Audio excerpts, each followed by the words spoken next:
পৃথিবীতে আল্লাহ রাব্বুল আলামিন যত নবী পাঠিয়েছেন, আল্লাহ রাব্বুল আলামিন হযরত ইব্রাহিম আলাইহিস সালামকে খলিল রূপে উপাধি দিয়েছেন। খলিল শব্দের অর্থ হলো বন্ধু। আর বিশ্ব নবী মুহাম্মদুর রাসূলুল্লাহকে আল্লাহ হাবিব বলে উপাধি দিয়েছেন। হাবিব মানের শব্দ অর্থ হলো বন্ধু। সকলে বলেন কি সুবহানাল্লাহ। আর খলিল আর হাবিবের মধ্যে পার্থক্য কি?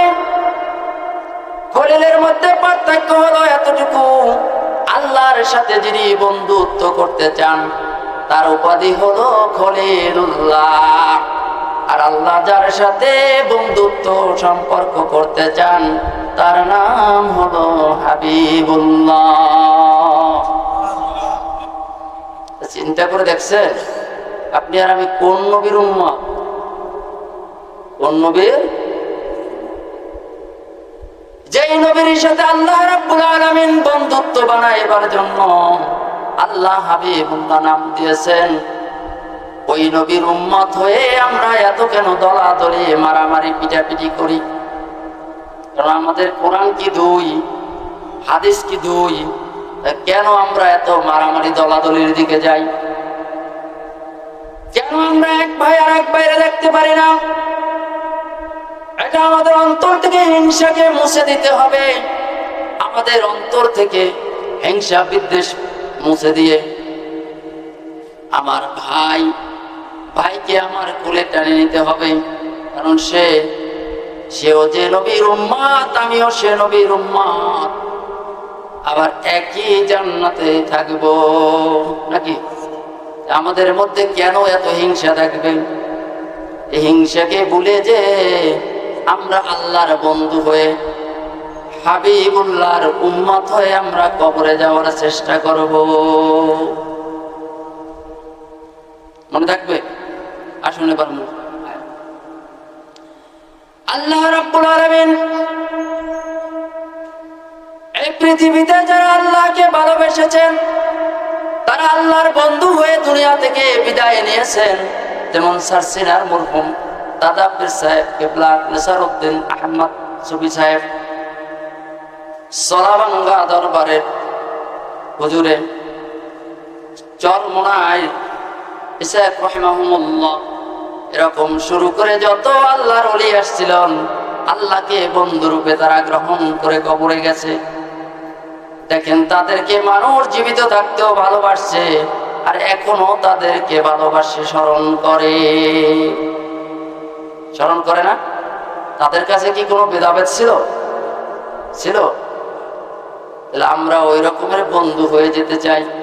বন্ধু যদি হতে চাই কি করণীয়? সে করণীয় গুলো আমাদের ঠিক রাখতে হবে। এক নম্বরে আসেন আল্লাহর কোরআনের দিক নির্দেশনা আমাদেরকে মেনে চলতে হবে। কি নির্দেশনা? কোরআনের দিক নির্দেশনা। কোরআন আমাদের জন্য গাইডলাইন। এই কোরআন যেভাবে আমাদেরকে গাইডলাইন দিয়েছে ওই গাইডলাইন অনুসারে আমাদেরকে চলতে হবে, ওই দিক নির্দেশনা অনুযায়ী চলতে হবে। এই দিক নির্দেশনার বাহিরে যদি আমরা চলি তাহলে আমরা কি আল্লাহর বন্ধু থাকবো? আর কি করতে হবে? মুহাম্মদ রাসূলুল্লাহ সাল্লাল্লাহু আলাইহি সাল্লাম যেই পথে হাঁটছেন সেই পথে হাঁটতে হবে, সেই মতে চলতে হবে। আল্লাহ রাব্বুল আলামিন তার হাবিবকে ডাক দিয়ে বলেন, হে নবী আপনার উম্মতকে জানিয়ে দেন, কুল ইন কুনতুম তুহিব্বুনাল্লাহি ফাত্তাবিউনি ইউহিব্বুকুমুল্লাহ ওয়া ইয়াগফির লাকুম যুনুবাকুম আল্লাহু গফুরুর রহিম। আল্লাহু আকবার।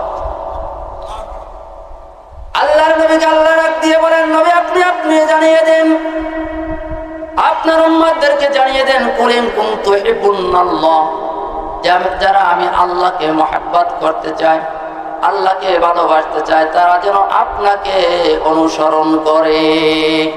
তারা কি করবে? আপনাকে অনুসরণ করবে, অনুকরণ করবে। এখানে কিন্তু ফাত্তাবিউনি ইউহিব্বুকুমুল্লাহ, বা অথবা ইউহিব্বুকুমুল্লাহ, আপনার পদাঙ্ক অনুসরণ করবে। আল্লাহ রসুলের যদি পদাঙ্ক অনুসরণ করতে হয়, তাই রসুল যেভাবে আমাদেরকে নামাজ পড়তে বলছে সেই রকমের পড়তে হবে। যেভাবে রোজা রাখার নির্দেশ দিয়েছেন সেভাবে রোজা রাখতে হবে। যেভাবে আমাদের সংসার জীবন পরিচালনা করতে বলছে সেই রকম পরিচালনা করতে হবে। যেভাবে আমাদের রাষ্ট্রের নিয়ম কানুন অনুযায়ী চালাতে বলছে সেরকমের চালাতে হবে। তাই আমরা তার রসুলের কি পদাঙ্ক অনুসরণ করেছি। যদি আমরা এর ব্যতিরকম করি তাহলে আমরা কি তার পদাঙ্ক অনুসরণ করতে পারছি? এখানে কিন্তু কথা বলে নাই ইউহিব্বুকুমুল্লাহ, মানে আপনাকে ভালোবাসবে। এখন ভালোবাসার সূরত আছে কয়েকটা। আমি আপনাকে ভালোবাসি, সালামও দিই, কিন্তু আমার বাড়ি অনুষ্ঠান হয়েছে, সে অনুষ্ঠানে আপনাকে দাওয়াত করি নাই, সেটা কি আসলে কি বেশি ভালোবাসা হলো? হলো না। আবার আপনি আমাকে বলছেন, ভাই তুমি আমাকে এত ভালোবাসো, তা আমার একটা উপকার করে দাও, কিন্তু আমি আপনার উপকার করে দিই নাই, আসলে কি আপনাকে ভালোবাসা হলো? কিন্তু রসুলকে আমরা মহাব্বত করি।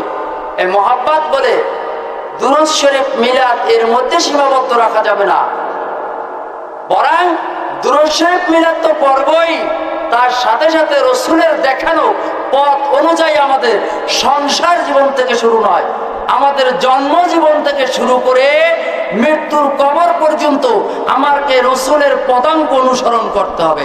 এটার নামই হলো ফাত্তাবিউনি। সকল সুবহানাল্লাহ। রসুল যেভাবে সমাজ গঠন করেছেন সেভাবে সমাজ গঠন করতে হবে। রসুল যেভাবে রাষ্ট্র কায়েম করেছেন সেভাবে রাষ্ট্র কায়েম করতে হবে। রসুল যেভাবে আমাদেরকে সংসার জীবনে মা বোনদেরকে পরিচালনা করতে বলছে সেই রকমের পরিচালনা করতে হবে। আমার বাচ্চাকেও সেই রকমের পরিচালনা করতে হবে। তাহলে আমি কি রসুলের কি উম্মত হতে পারবো। আর এই অনুসরণ যারা করতে পারছে তারাই আল্লাহর বন্ধু হয়ে কবরে যাইতে পারছে। আর আল্লাহ বলছেন কি, আলা ইন্না আউলিয়াল্লাহি লা খাউফুন আলাইহিম ওয়া লা হুম ইয়াহজানুন, তাদের কোনো ভয় ভীতি নাই। কোথায় নাই? এই দুনিয়ায় তো তাদের নাই, আর পরকালেও তাদের নাই, পরকালেও তাদের নাই। আচ্ছা, দুনিয়ায় যেই সকল আল্লাহর ওলিরা ছিল কয়জন বিপদে পড়ছে বলেন? দেখেন, তাদেরকে রক্ষা করছে কিনা? আল্লাহ। আবার পরকালেও যদি তাদের ভুল ত্রুটি হয়ে থাকে ক্ষমা করবেন কে? আল্লাহ। আমরা সবাই কি করতে চাই? আল্লাহর বন্ধু হয়ে কবরে যেতে চাই। এখন বন্ধু হলে করণীয় কি? আসুন, বন্ধু হলে আমার সংসারের ভিতরে যারা আমার পরিবারের লোকজন সদস্য আছে তাদেরকে আমার সঠিক পথে চালাইতে হবে। কারণ আমি একা বন্ধু হয়ে কবরে যাব না, আমার সঙ্গে যারা সংসারে যারা আছে তারা বন্ধু হয়ে যাবে। সবাই বন্ধু হয়ে যাইতে চাই না? এখন আমার ফ্যামিলিতে আমরা সদস্য আছি মনে করেন 5 জন ধরেন, কিন্তু 3 জনে নামাজ পড়ে, 2 জনে পড়ে না, তা তারা কি বন্ধু হতে পারছে? তা তাদেরকে তাকিদ দেওয়ার দায়িত্ব কার? দায়িত্ব কার? গার্জিয়ান আমার। আবার যারা কোরআন পড়তে পারে না তাদেরকে কোরআন পড়ার শেখানোর দায়িত্ব কার? আপনার আমার। আর যদি এইগুলা না শেখায় তারাও আল্লাহর বন্ধু হতে পারলো না, আর আমিও আল্লাহর বন্ধু হতে পারলাম না। কারণ এইখানে আবার 2টা জিনিস দেখেন পার্থক্য। একটা হলো আমি একা নিজে নামাজ পড়লাম কিন্তু তাদেরকে নামাজ পড়ার তাকিদ দিলাম না। আমি নিজে কোরআন পড়লাম, তাদেরকে কোরআন পড়ার পথ দেখালাম না। তাহলে ইয়াউমাল কিয়ামতের ময়দানে যদি তারা আমাকে বলে যে আল্লাহ আমাদের ঘরের অভিভাবক যিনি ছিলেন তিনি আমাদেরকে এগুলো শেখাবার পথ দেখায় না, খোঁজ করে দেয় না। তাহলে আপনি আমার বাসন আছে আছে যেমন একটা এক্সাম্পল, আমরা এখানে যারা বসে আছি, মনে করেন এটা একটা যাওয়ার একটা নদী পথে। এখন উপর তলায় একদল লোক থাকে, নিচের তলায় একদল লোক থাকে। এখন নিচের তলার লোকজনকে উপর তলায় পানি আনতে যাইতে হয়, বারবার উপর তলার লোকদেরকে কষ্ট দেওয়া হয়। কারণ কষ্ট দিতে যাইয়া নিচের তলার একটা লোক বলতেছে যে বারবার উপর তলার লোকজনকে যদি আমরা কষ্ট দিই তাহলে কি, তাহলে তারা আমাদেরকে মানে কি মনে করে যে ব্যস্ত লোক মনে করে। তাহলে আমরা তার চেয়ে সহজ একটা জিনিস করি, নিচে যে আমরা বসছি এখান থেকে যদি আমরা ছিদ্র করে দিই এই যে বাহনটাকে, তাহলে আমরা তো নিচে পানি আমাদের ফোড়া থেকে উঠবে। তা ফোড়া থেকে যদি ওঠে তাহলে আমরা তো সহজেই পানি পেয়ে গেলাম, তা তাদেরকে আর কষ্ট দেওয়া লাগলো না। তাহলে এখন বলুন তো আপনাদের মুখ থেকে ওই লোকটাকে যারা জাহাজে আছে, বাহনের ভিতরে আছে, তারা যদি না থামায় তাহলে যারা ওই যাত্রী পথে আছে তারা সবাই কি বাঁচবে না মরবে? কারণ ছিদ্র করে দিলে জাহাজটা কি বা বাহনটা কি তলাইয়া যাবে। তো মনে করেন আপনি আর আমি বন্ধু হতে যাই সংসারে, আপনার ফ্যামিলিতে আমার ফ্যামিলিতে 5 জন সদস্য আছে, সে সদস্যের ভিতরে 2 জনে নামাজ পড়ে, একজনে নামাজ পড়ে না, তাহলে আপনার নামাজ আমার নামাজ কবুল হবে তার কোনো কি গ্যারান্টি আছে? ওই বাহনের মতো কি আপনি আর আমি সংসারে অন্তর্ভুক্ত নয়? তাহলে আল্লাহর বন্ধু হতে পারলাম? তা আল্লাহর বন্ধু হতে হলে আমাকে কি করতে হবে? আসুন, আল্লাহর বন্ধু হতে হলে আমাকে হতে হবে আকিমুস সালাত, নামাজের তাকিদ দিতে হবে, ইকরাউল কোরআন, কোরআন পড়ানো শেখাতে হবে। আল্লাহর কাছে এই পৃথিবীতে সবচেয়ে দামি জিনিস হলো আল্লাহর কোরআন শেখানো। সকল বলুন সুবহানাল্লাহ। কারণ আপনার কোরআন যদি সহি না হয় নামাজ হবে না। আপনার নামাজ যদি না হয় কিয়ামতের ময়দানে আপনি আল্লাহর আদালতে ধরা পড়ে যাবেন। তা জান্নাতে যাওয়া কি আপনার আমার জন্য কি কঠিন হবে না কষ্ট হবে? তাহলে কি বন্ধু হতে পারলাম? তাহলে আমাদেরকে কি করতে হবে? নামাজের তাকিদ দিতে হবে, আর কোরআন শোনার তাকিদ দিতে হবে। আল্লাহ রাসূল সাল্লাল্লাহু আলাইহি ওয়াসাল্লাম বলছেন, আউয়ালু মা ইউহাসিবুকুম আবদাল ইয়াউমাল কিয়ামাহ, কিয়ামতের ময়দানে, মুসিবতের ময়দানে যেদিন বান্দাকে হাজির করা হবে, সর্বপ্রথম বান্দার নামাজের হিসাব নেওয়া হবে। নামাজ যার সহি হবে সোজা জান্নাতে চলে যাবে। আর নামাজ যে ধরা খাবে সে কখনো জান্নাতে যেতে পারবে না। আমরা যারা এখানে আছি আমরা সকলেই বন্ধু হয়ে কবরে যেতে চাই, কিন্তু আমরা যখন তারাবির নামাজ, তারপরে শবে বরাতের নামাজ, শবে কদরের নামাজ, জুম্মার নামাজ এগুলা পড়তে আসি, তারাবি নামাজ সেটা সুন্নতে মুআক্কাদা, শবে বরাতের নামাজ সুন্নত অথবা সুন্নতে মুআক্কাদা বা নফল যেটাই মনে করি, তাই না? কিন্তু জুম্মার নামাজ ফরজ। জুম্মার নামাজ কি ফরজ? আচ্ছা, জুম্মার নামাজে যখন আজান হয় আমরা মুসল্লি মসজিদে যে কয়জন আসি ফজরের নামাজে কি পাই? ফজরের নামাজে পাই? তা জুম্মার নামাজ আমার উপরে ফরজ, আর এখানে ফজরের নামাজ কি ছিল? ফরজ। ফজরের নামাজে যদি ফরজ হয় জুম্মার নামাজও ফরজ হয়, তা জুম্মার নামাজে লোক পাই, ফজরের নামাজে লোক পাই না।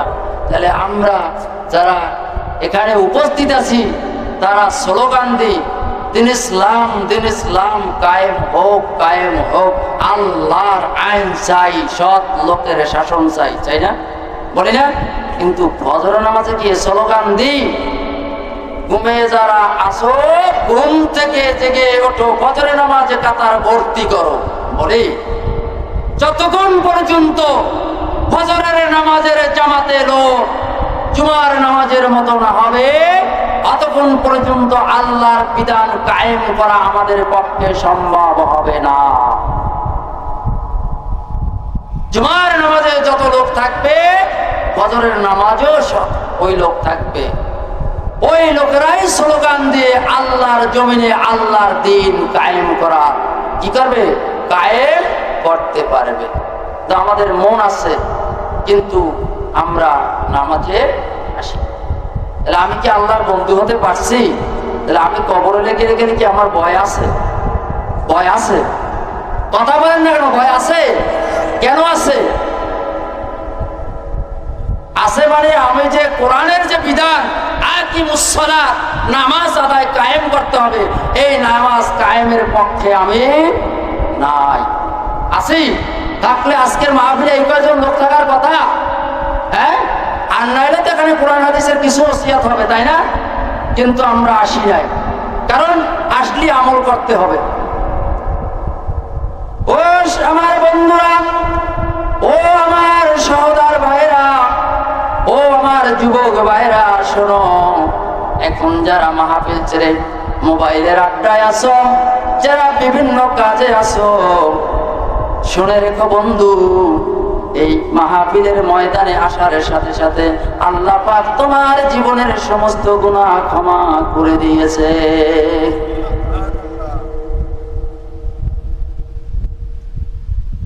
কারণ মাহফিলে যে সে আসছে, নিয়ত করে আসছে কি শোনার জন্য? কোরআন শোনার জন্য। কি শোনার জন্য? কোরআন শোনার জন্য। আর এই কোরআন শুনলে তার আমলনামায় কয়টা দাগ হইবে? প্রত্যেকটা হরফের বিনিময়ে 10 নেকি। কোরআনের আলোচনা প্রত্যেকটা হরফের বিনিময়ে কয় নেকি? 10 নেকি। আল্লাহ রাসূল বলছে শুধু 10 নেকি নয়, 10 থেকে 700 থেকে 1000 কোটি গুণ আল্লাহ পাক সওয়াব বাড়িয়ে তাদের আমলনামায় লিখে দেয়। কারণ এটা মাহফিল, কি মাহফিল? কোরআনের মাহফিল। কার কথা? আল্লাহর কথা। কিন্তু আমরা এখন মাহফিল শুনতেও আসতে রাজি নয়। কারণ মাহফিল শুনলেই ফজরের নামাজের জামাতে আসতে হবে। ফজরের নামাজে কি? জামাতে আসতে হবে, ফজরের নামাজ পড়তে হবে। তাহলে মাহফিলেও যাব না আর নামাজও পড়বো না। তাই শুন, আকিমুস সালাত, নামাজ কায়েম করতে হবে। নামাজ কায়েম করে কায়? আর কায়েমই তো চিনি না, তার নামাজ কেমনে কায়েম করব? নামাজ কায়েম বলতে এইটা সমাজের ভিতরে যেই জিনিসটা প্রচলিত আছে, সমাজের ভিতরে প্রচলিত আছে, আমরা কাপড় পরি, কাপড় পরিধান করি না, এটা সমাজের ভিতরে কি প্রচলন আছে না? আছে। আচ্ছা, একটা ছোট বাচ্চা যদি বলেন যে বোঝে, তারা যদি বলেন যে এই মাহফিলের এখানে তুমি উলঙ্গ হয়ে দাঁড়াই থাকো, থাকবে? থাকবে? থাকবে না। একজন পাগলে যদি বাড়িতে লুঙ্গি সারা যায়, তা তাকেও বাড়ি থেকে লোকেরা দূর দূর করে বের করে দিবে।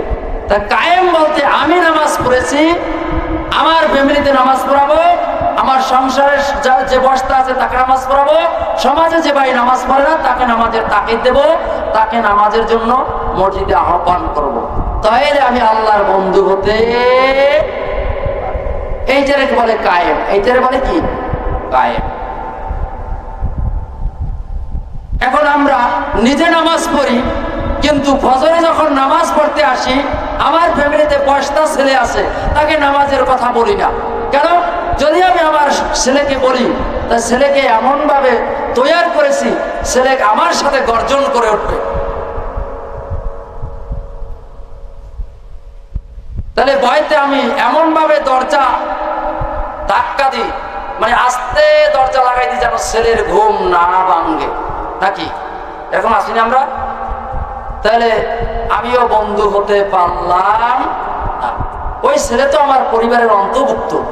তাহলে ওই যাত্রীরা যেভাবে জাহাজের ভিতরে, নৌকার ভিতরে ছিদ্র করে দিলে তলাইয়া ডুবে মারা যাবে, আমি ওই রকমের ঘরে হারমেশা সবাই সাথে চলাফেরা করলে আমার ইবাদত আল্লাহর দরবারে কবুল হবে কিনা, কি তাতে কি সমস্যা আছে?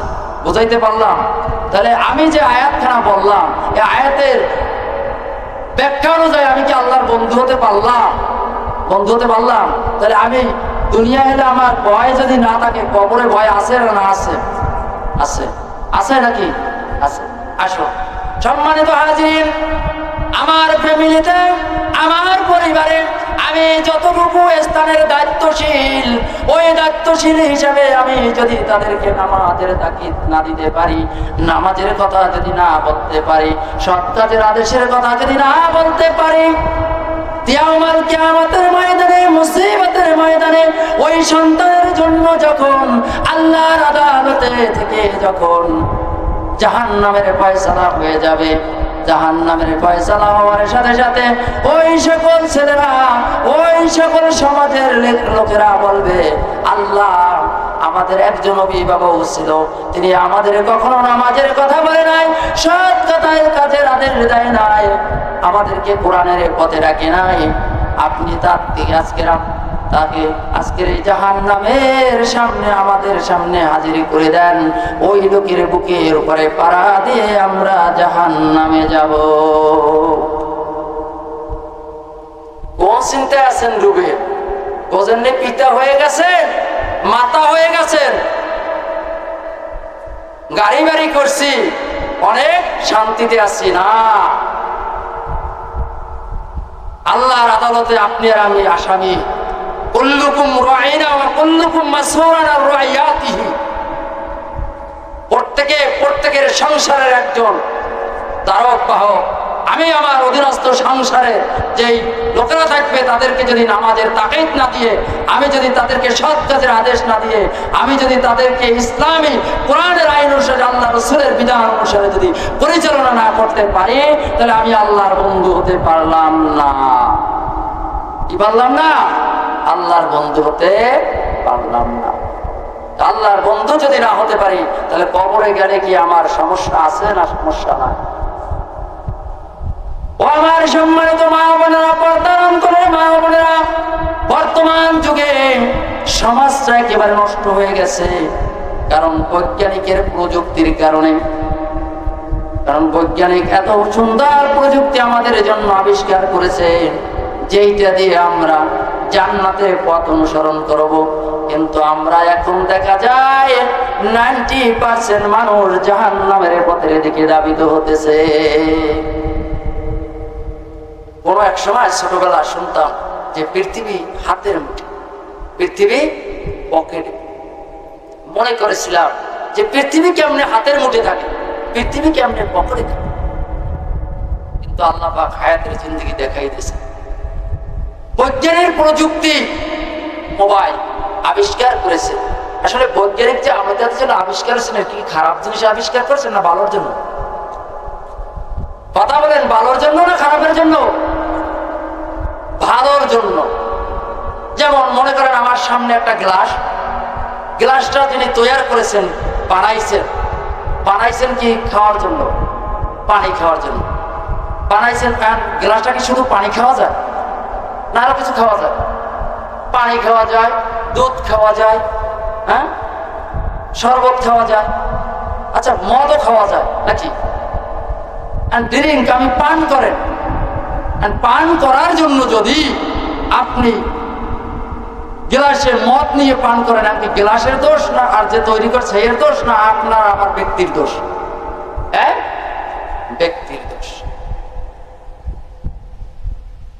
যদি গ্লাস আমি ভালো কাজে ব্যবহার করে যে দুধ খাই, তা ওখান থেকে গ্রান আসবে কি? দুধের। যদি মদ খাই, কথাটা বুঝছেন? এক্সাম্পলটা। ও আমার সম্মানিত যুবক ভাইরা, ও আমার পর্দার অন্তরে মা বোনেরা, বর্তমান বিজ্ঞানের প্রযুক্তির আবিষ্কার অনেক উন্নতি শিখরে আমাদেরকে নিয়ে গেছে। আমরা যদি এই মোবাইলকে সৎ পথের দিকে আমরা যদি চালাই, যদি আমরা ইউটিউবে কোরআন হাদিসের অনুসরণ করি, কোরআন হাদিস পড়ি, তাহলে এই মোবাইল আমাকে জান্নাতের পথ দেখাতে পারবে। আর যদি এই মোবাইল আমি অন্যায় পথে ব্যবহার করি, আমাকে জাহান্নামের লাকড়ি বানাইয়া দিতে পারে। কথাটা বুঝতে পারছেন?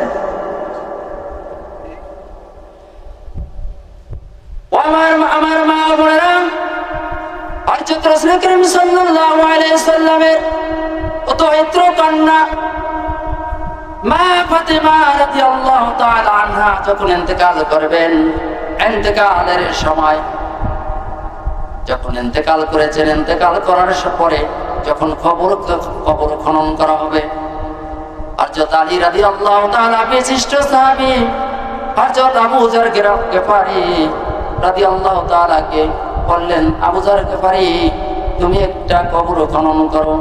আমার স্ত্রী ফাতেমা রাদিয়াল্লাহু তাআলা আনহা দুনিয়া থেকে বিদায় নিয়ে গেছে।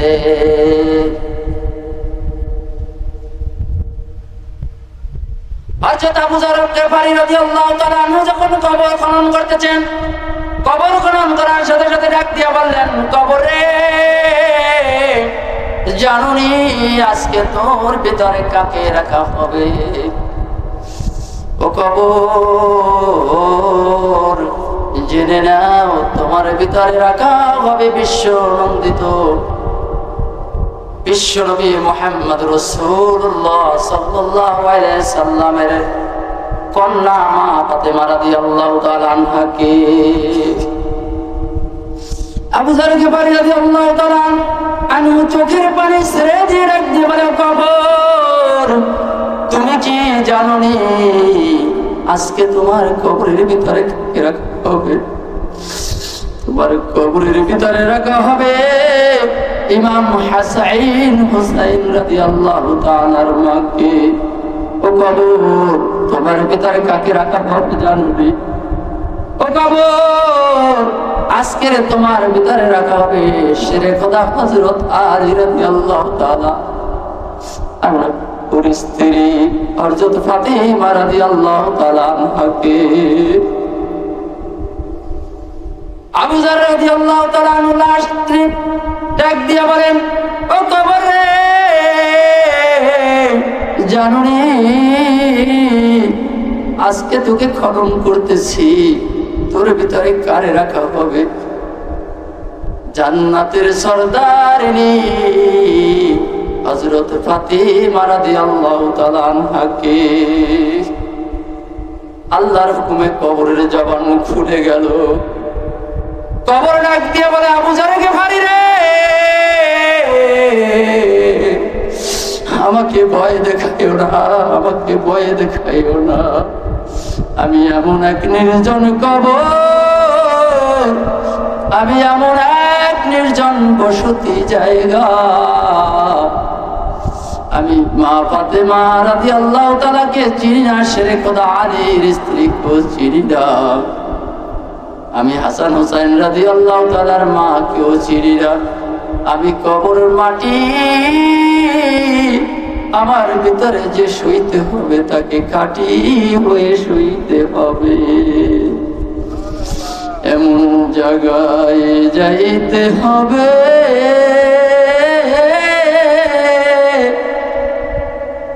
মাঝেই জায়গায় নাই বিছানা, এমন জায়গায় থাকতে হবে যেই জায়গার নাই ঠিকানা। চোখ হচ্ছে বুঝে বলে, এমন ঘরের বীর